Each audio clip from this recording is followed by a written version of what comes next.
নতুন একটি আর্থিক প্রস্তাব পাশের বিরুদ্ধে কেনিয়ার রাজধানী নাইরোবিতে ব্যাপক বিক্ষোভ শুরু হয়েছে।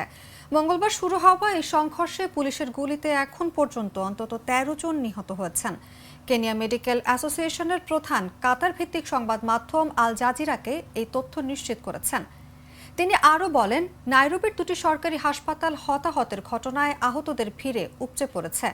এদিকে সংসদ সদস্যরা অ্যাম্বুলেন্সগুলো নিরাপদ জায়গায় যাওয়ার জন্য নিয়ে গেছেন।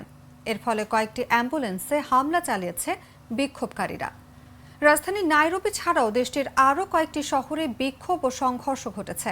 এদিকে সহিংসতা ও নির্বিচারে আটক নিয়ে গভীর উদ্বেগ প্রকাশ করেছেন জাতিসংঘ মহাসচিব Antonio Guterres.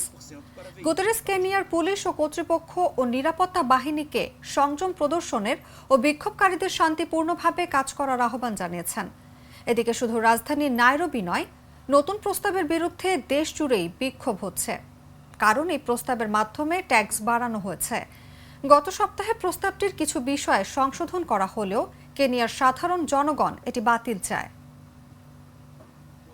Se opõe a projeto de orçamento para 2024-2025 que prevê a instituição de novos. Várias pessoas morreram ou ficaram feridas nos conflitos.